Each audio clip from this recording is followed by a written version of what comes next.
Hey, this is Suzanne Caldeira, and welcome to my Fridays 5. My Fridays 5 is where I reach out to people that I know or want to know that have inspired me in my life because I've had so many great conversations and they've just been living in my head. And our Fridays 5, or my Fridays 5, I should say, are my views and my guest views and not necessarily those guaranteed rate. Today, I'm excited to have Brittany Drozd with me, who is a business coach and who's helped many people excel in their lives and me excel in my life. And thank you so much, Brittany, for being on. Of course. Thanks for having me, Suzanne. You're welcome. I'm going to go to question number one. Great. I want to know, what inspires you? I am a mom of two little girls, and my kids inspire me to a degree. They inspire me to take a pause more than I usually do.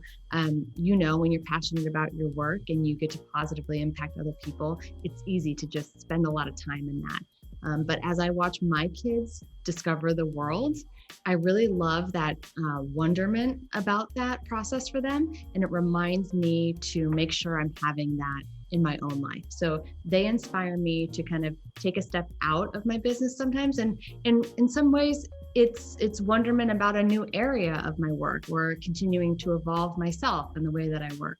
But it's often in other ways as well. So I've been inspired to do that. I'm also inspired by other girl bosses, other women who are out there taking risks, going against the grain, and being willing to dive into a business or even just a new line of work instead of holding themselves back. So I'm constantly inspired by stories like that. Because it's real, right? Because it's real, because it's imperfect. I think a lot of people are looking for success to be linear like this, and it is so not.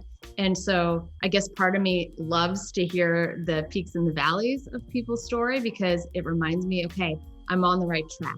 Like, it's okay that it's not perfect. I'm just looking for 1% better.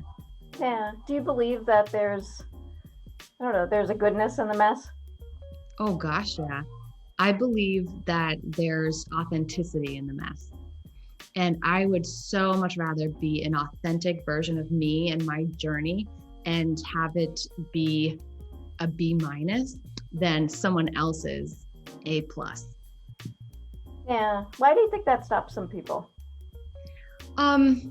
There's a lot of fear.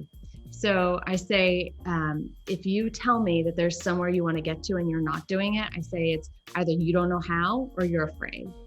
And people don't like that idea, right? Because we don't want to be positioned as fearful. But there's a real healthy fear. Like, we have an amygdala in our brain, and it's designed to help us recognize fear. Like, don't go towards that lion, it might eat you. But in modern times, it looks like, oh, well, if I try this out and I'm not successful, how does that hurt me in the long term? Or how will people see me if I fail at this thing? And we are really risk adverse as a population. The other day, I was walking and literally right in front of me, a squirrel fell out of the tree. Like, I know but it went away. It just crawled away. So it was okay, but it was definitely stunned because it just took a serious fall. Technically, it was a failure, right? Like, this squirrel took a huge leap, didn't work out, but they crawled away. And they're definitely going to try again because the squirrel has no other choice. This is how they get food. This is how they find shelter. It's how they survive. We've got ourselves so evolved that we can really protect ourselves from taking risks. But I'm going to argue that that's not necessarily healthy for us in the long term. So that's it. Video's done. Be the squirrel. Right. I love squirrels, actually. So. My next question I love to ask people is pivotal moments or defining moments. Like, are there any moments or moment in your life that you can say, that's why X, or that's why I may be sitting here right now? I'm sitting here right now because in 2012, I got fired. And I share a lot with people, but this is something I wasn't comfortable sharing for a while. But it's a really important part of my story. And if I'm going to talk about being the squirrel, I have to talk about the moment when I tried to be the squirrel and I fell out of the tree. And that's exactly what happened. But what I realized was that's exactly what needed to happen, because I was trying to play it safe. I was trying to stick to my process. And when I thought I should leave a job and when I thought I should branch out on my own, but the universe had other plans. And what was happening is I was really resisting what the universe was showing me. Like, hey, your boss is like terrified of you. So she keeps trying to control you and put you in this box and you keep fighting her. And that's going nowhere good. But I tried everything I could to kind of advocate for my team, who I was in charge of, and tried to make things better for them. And what ultimately happened is I had to stick my neck out, which was what I was doing. And, I was on the chopping block. It was a really, really tough week. I had never had an anxiety attack before. I had a major anxiety attack. So I can really empathize with people. Like, that is a really scary place. It feels completely out of control. But that then not only was the universe, my body was telling me like how out of alignment this whole thing was for me. And I think it took like that breaking point to be like, wow, like things need to be different here. You need to do something different. And now, closing in on 9 years later, I can sit here and say, I'm so grateful for that. I'm so grateful for that boss that pushed me to my breaking point to show me how powerful I can really be when I'm in a place that my values are recognized and aligned with the people who really want my help and who I can greatly impact their business. And that's helped me really thrive and step into my own. That's inspiring. As someone that was fired as well, it can be just one of those moments and really make you think things. But I like how you say the universe, because I think the universe gets involved when you're supposed to be somewhere else. Totally. I mean, we all have our own blinders on, right? Yeah. Like we get in our head and we get it a certain way and we just kind of stay on this path, and it's challenging. You got to change everything you do in order to see things differently. And when we're not getting it, the universe has a real way of like, putting that lesson back in front of us until we can really get it. Yeah, for sure.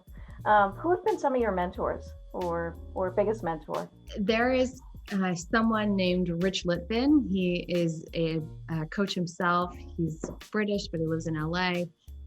He's so fantastic. He's taught me how to actually use my weaknesses as my greatest strength. So how to actually tell stories about times that have been my own failures or needs for improvement, and to actually position it to make it okay for clients to talk about those moments themselves, to show up, be real, be vulnerable, and it makes it safe for other people to do that. Because I believe that process is exactly how you come out better on the other side. Without reflection and awareness, you can't properly build like a beautiful skyscraper, right? Because you don't have the solid foundation to really do that. Only when you truly understand like where you're at right now, what's around you, what you're made of, can you really build something that great. Why do you think, besides fear, why do you think some people struggle with that of, going deep or staying in silence or whatever you want to call it, or reflection? I guess, well, like it goes back to like the belief I said a second ago, either you don't know how or you're afraid. I really can't think of another reason. I definitely think there's people who don't know how. I offer a free consultation, and a while back, I did a lot of LinkedIn networking and had a lot of these calls, and I was loving it. The energy is so great when you're in a sales call. You're on your A game and you're looking for those opportunities and hearing what the client is saying. And I had somebody, I never get this. At the end, I thought I had pulled out like a valuable insight or whatever. I'm like, so what do you think? Like, did this change the way you see? Did you get value from this? He's like, actually, no. He like said it so flat. And I kind of, it was so shocking, right? You're like, no, like, can we rewind that part? Let's try again, because I was recording it. And it really illustrated for me that this isn't something everyone does every day. Like, I live in these trenches. Like, I want to hear like the deepest of the darkest secret. And I want to pull out all of those things because I think people are so beautiful, and the things that they're ashamed of are actually the things that make them so beautiful. But that's because I spend, a lot of hours every week for years doing this work.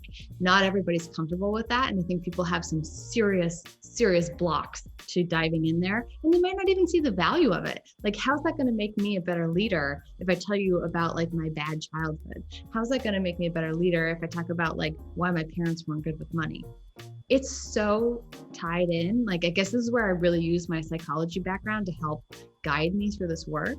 I don't know how people are coaches and whatnot without that background. You're dealing with people. It's serious stuff. It's not for you to play around with. I do think that fear is central to why we avoid things. And I watch myself do it. I totally watch myself do it. I see it happen for me at the gym. Like, oh, I don't want to try that heavier weight. I'm nervous I'm not going to be successful with it. Then what will that mean? And that's a lot of the reason why we do stop ourselves in business, because it either means a significant time or money investment. And we're all dealing with certain limitations. Every business has a budget. Everybody wants their initiatives to be successful. So we don't really create the budget for trial and error, to be honest. Like, we don't allow ourselves even the network to make it safe to do those things. Like, I'm on a weekly networking call and we share our wins for the week, but no one's sharing their failures. They don't want to be seen that way, right? Like, who's going to hire me if every week I tell you, well, I tried this, it didn't work this time, but I'm out there trying new stuff. The truth is that would actually make me the best and the most successful person in the group. But I don't share those things. And maybe I'm going to start being the one who shares the failures to make it cool and to make it like acceptable and part of the growth process. Because if I'm not going to practice what I preach, then who am I? Yeah, I feel like I'm getting my Brittany hat on. So let's go deeper. Tell me more. I'm teasing, but I think if you could talk about those failures, there's your vulnerability. There's you're being true and you're being your authentic self. If you like the mess, maybe try that next time. I'm totally going to. I'm committing to it right now. I'm going to report back. All right, you're going to be in YouTube perpetuity on my page, so someone might call you out on this. Yeah, I'm a big believer in it. I had a situation the other day where this person came in off referral, which is always a great situation, which and we had what I thought was a really great synergistic meeting. And they asked for the terms of working together. All of that was covered. I felt really good about it. And then a few hours later, I got an email, one-liner, like, no thanks, deciding to go in another direction. I couldn't believe it. I'm like, what? Like, it's not like I haven't been told no before, but it was just so bizarre and so different than what had happened. I got really curious and I was like, I just couldn't let it go. I'm like, this is bizarre. Like, what's going on here? And I asked for feedback. And boy, did I get what I asked for. I got like a huge email about things that I had done that had triggered him. And it was such a great learning process. It broke down ways I had used assumptions that had really triggered him. Things about the way that I structured my work and my pricing that weren't as clear as they could have been.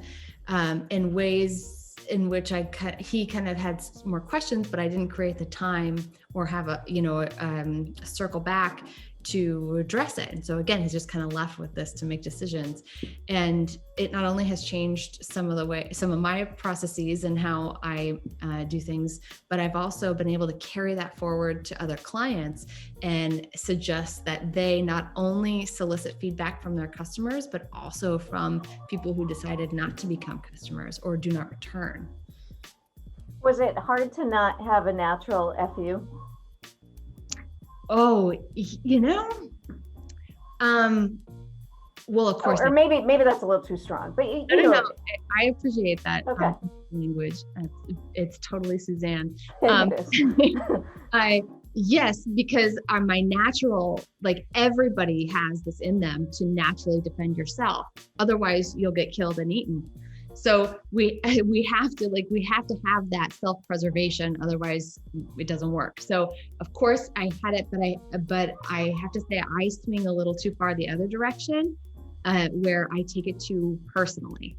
Like I took it on too much of like, oh my gosh, he's right. Who am I to charge that?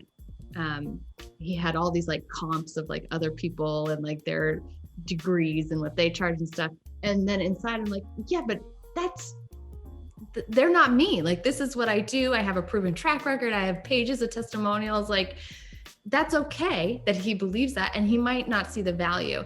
And then as I did some more internal work, I realized what a blessing it was, because he was not my ideal client. He could not get to see the value that I bring. And that's totally fine. I don't want to be everybody's coach. I don't have the time. I don't want to work that hard. I'm just going to be honest. That's smart. It's smart. Yeah, it's true. It's true. There's enough people out there that'll do business the way that you want, and that's empowering when you can get to that, you can get to that point. So think about your best clients, right? Your best clients are the ones who like don't question you or the way you do things. Mm-hmm. They fall right in line. And I don't mean that like in like obedience way, but they get it and they appreciate the process and what it's taken to create that. And they take the least amount of your time in your work, right? What do we know about bad clients or clients that aren't the right fit that we took on anyway? That they end up being more headache. They question everything you do. Now you're involved at a degree you don't want to be in the process, right? And it ends up, you lose money on the deal because of how much time you have to spend working on it. So it really helped me reassess and get back to, I actually did a whole nother draft on who my ideal client is and made some adjustments to it so that I can continue to get a no from people like that and solicit a yes from people who are a better fit. Super smart. Yeah. There's your filter of how you can do your screening of your clients, so to speak. Yeah. So leads me to my next question. Who are some people that either that you like to follow, or any podcasts or books that you like to read? Mm-hmm. One that is not totally work related for me, but I'm absolutely obsessed with is Freakonomics. They've been around for a while. They're behavioral economists, and they have this brilliant way of measuring all sorts of different things. They found the corruption in the way FIFA regulates a game, like just really interesting stuff that every day you're not in. Like I'm in business metrics a lot and performance management, and it's so fun to like see how they go about looking at things in a different light.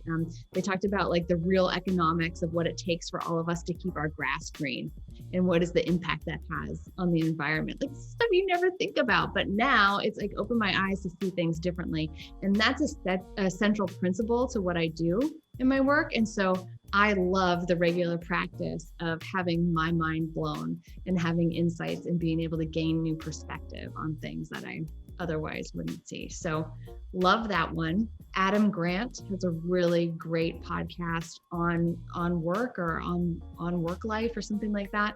But he's a organizational behavior guy or industrial psychologist out of Wharton at UPenn, and his writing is just fantastic. He's a real great thinker.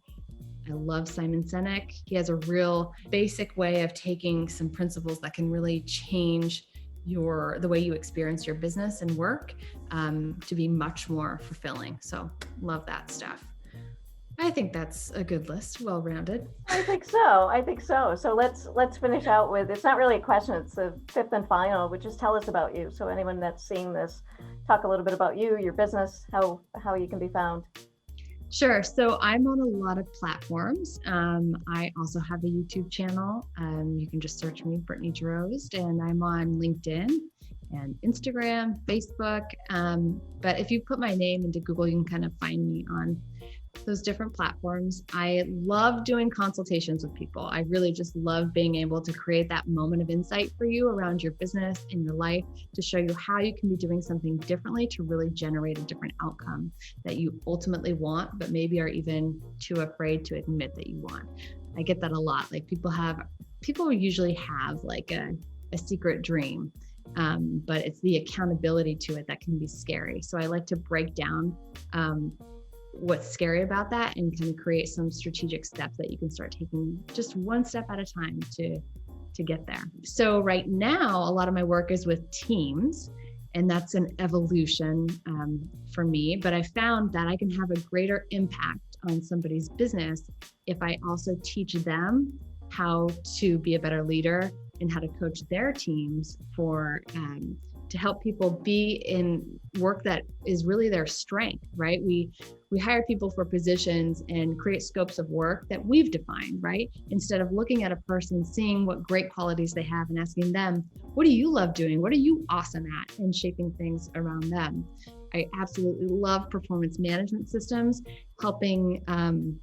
really helping cut the BS in half with assessments and reviews and all of that, and creating a much more effective, timely system that course corrects much more quickly to get you the results that you're looking for in your business. Awesome. Well, thank you so much for being on here. It was a true delight.